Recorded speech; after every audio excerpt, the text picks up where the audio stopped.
Hi, Peter Rose, Longwood Currency Trading. I have my coffee. It's January 4th, 2021, and actually the first trading day of the new year. And I just got off the boards, and I was down 1% at one point, and closed up 0.67% on my risk.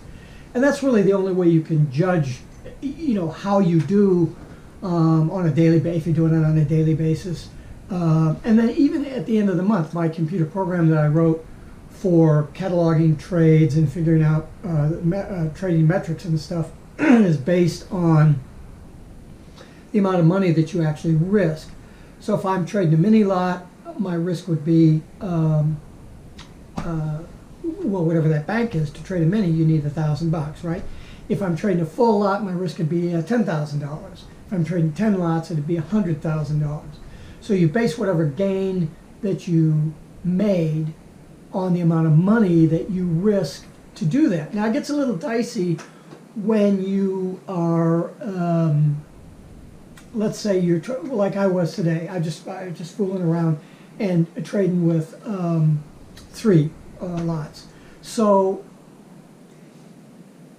in some of the instances, I staged in a little bit. I mean, I made I think 12 trades today, all done in about 40 minutes. But so you have to say, well, obviously in some of those trades, I'd stage in one or two of the lots, and then I'd peel one off, or I'd peel 2 of them off, or I'd peel one off, and then I'd put another one in. So it's really difficult to say, well, how do you calculate those odds? If I was doing it on a transaction basis, that would be easy because each lot that goes in is a transaction that comprises that position. Yeah. So if I've got 3 lots that I'm going in with, and I either go in with 1 and add 2, or I go in with 3 and take off 1 and take off 2, I'm basically dealing with three total lots for the whole series of that completed transaction, set of transactions that you have. On a transaction basis, each time you make a trade to add your position, you have to put the position size down, and then at the end, when the position closes, you add up the total amount of size that you did, and then you divide that into whatever your result for the trade was. So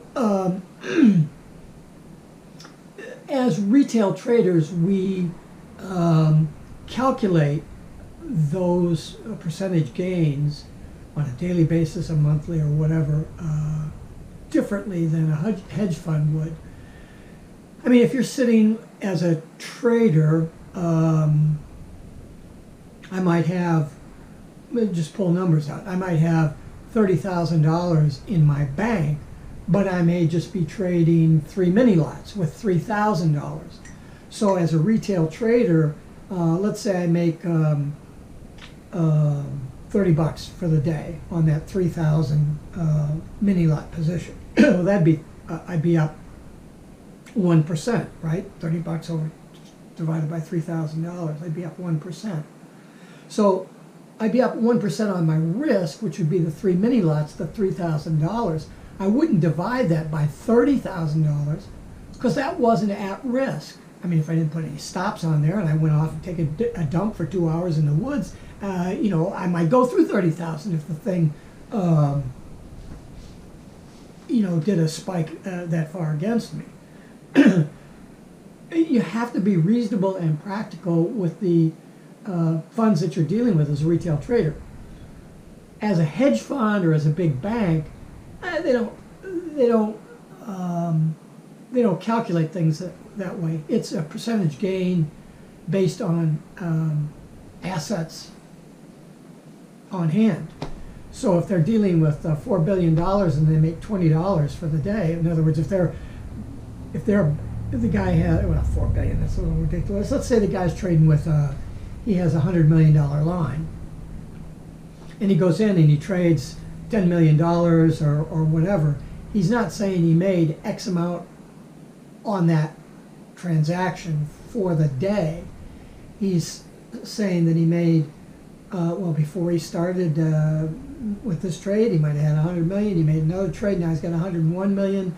And so now he's got to divide whatever he just made by $101 million, even though he only maybe risked 10 million, because he's got to calculate things, assets under management, not the risk of a particular trade. So we have an advantage in having a more realistic gauge of how we're doing as traders. And the other thing I don't do in my trading is I don't compound. Yeah, sure, I could make more money, but you also can lose more money. You have to be very, very careful. You can't be a pig in this stuff. And it makes the calculations easier. I have a set bank that I trade, so basically I can compare my trading on a daily basis with yesterday's trading because I'm trading with the same risk bank. If I'm trading with three mini lots, I got a $3,000 account, or I'm trading with 30 lots and I'm trading with a $300,000 account, it doesn't really make any difference there because I'm using the amount that I'm actually putting at risk for that position to calculate the gain of that position. If I want to know how I did at the end of the month, I have to add up all the sizes of all the transactions and then divide that into the total gain or loss that I made. But it's based on that static bank amount that you're dealing with. Regardless of what you have in your account, you got to factor this stuff in on your risk. So when I said I made 0.67% on my risk, that's what I meant. I meant. And you know, as I've said many times in videos, if you can make 0.5% on your risk a day, you're doing really well.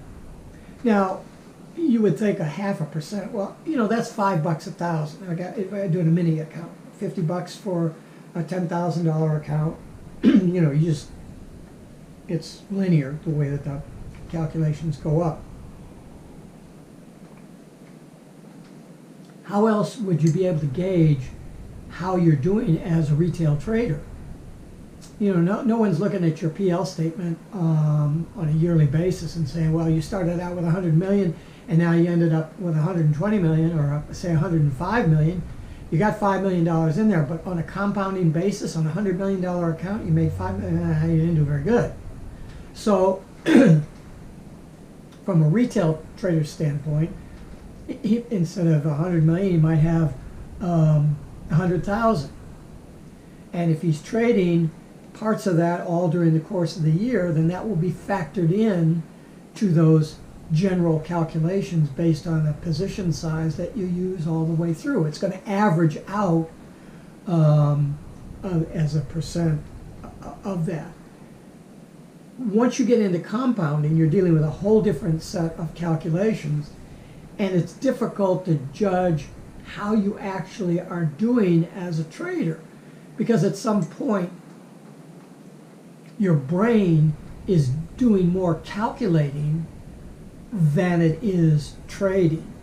And I don't know whether you found that to be the case. I found that that's the case for me, and for those students, that the few people that I have that have asked my advice on this stuff, I said, you know, don't compound.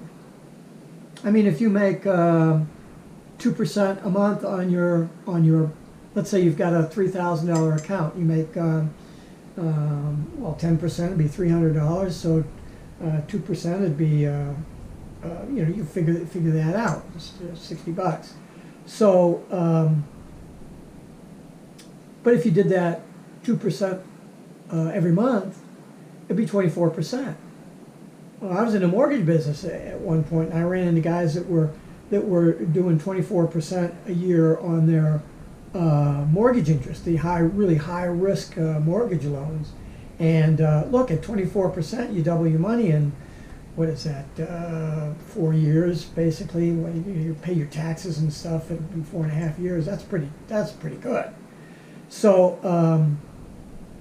if you look at your trading results and you're trying to compound that money,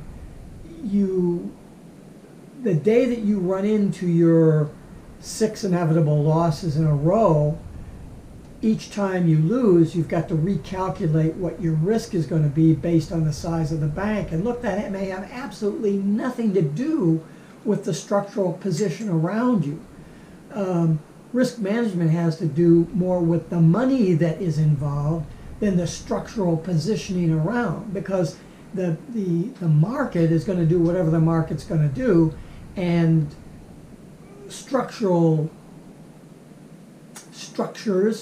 or structural indications or indicators of structure are not efficient for a trade entry analysis. They may be helpful for trade management, certainly not trade entry, which is what we're interested in. You have to enter the trade in order to establish whether you're going to have a gain or a loss for that position. And so you better understand clearly what's a satisfactory gain for the day.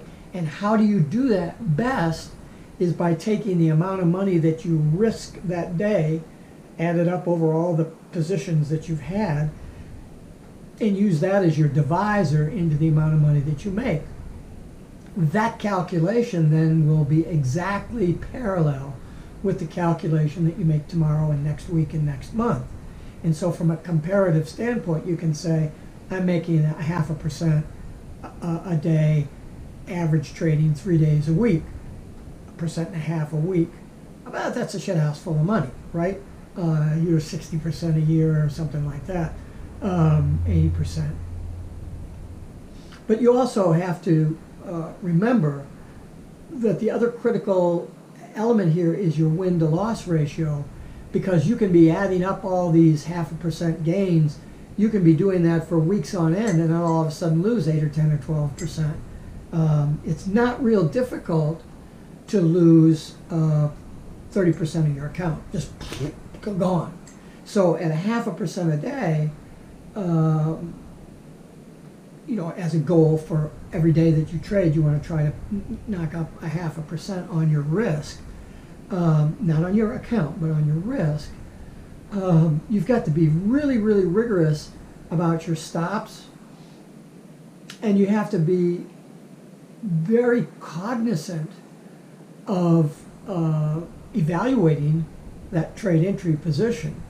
My friend Langer's the scruffy trader over in the UK, says it over and over and over again. He doesn't just sit there and, oh, that looks pretty good, I'm going to enter the trade.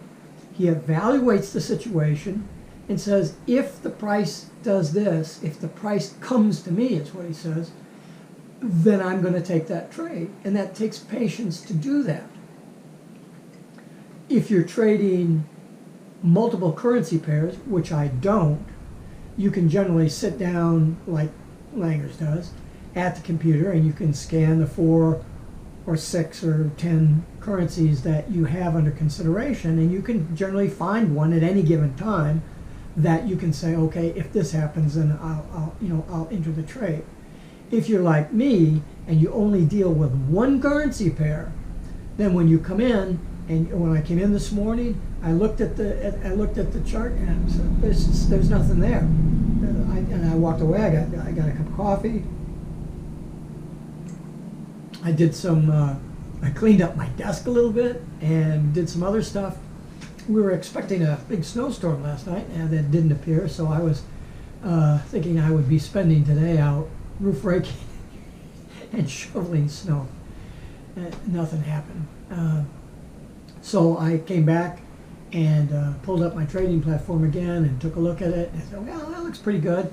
And so 45 minutes later, boom, I had my 0.67%, and I'm done for the day. And I closed the trading platform. And that's part of the discipline of trading. You have to set that stop, and you have to set a time frame when you're going to trade. And if you haven't found anything in that time frame, shut it down. Go do something else. Don't sit there and look at the fucking screen all day long. You make yourself crazy. Ah, man. Go watch a movie or walk in the woods or play with the dog or something. Jeez. The small gains consistently made over a long time reap huge rewards. You only get into trouble where you try to knock it over the fence every time you step up to the plate. If you're trying to knock it over the fence, you're going to have to take a larger risk. And if your win-to-loss ratio is marginal, you're not going to come out ahead. You're just not.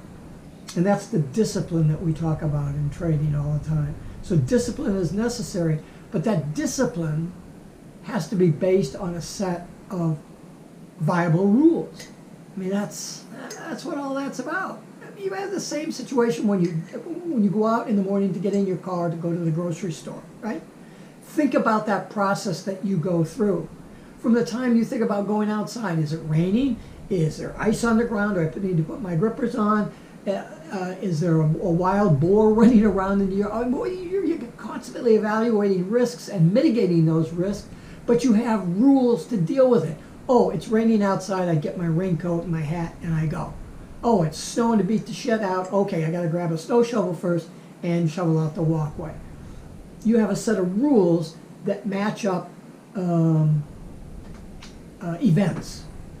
In computer programming, it's called an event action model, an event response model. If this happens, I'm going to do that. So as a trader, you have to look, there's only about a half a dozen things that you have to know, right? You look at the thing and you go, man, there's nothing there. Well, go get a cup of coffee. If there's something there, sit down and look at it and put an order in and have the trading platform send a message to your phone if the order kicks off, and you're all set. And you come back and manage the trade. Trading's not tough. We make it tough because we're trying to make it more complex than it is. Don't make it complex, make it fun. Trade for the pips and not the money, and you'll do just fine. Peter Rose, Longwood Currency Trading. Have a great day. Have a great trading day. I'm done trading. I'm going to go have my great day.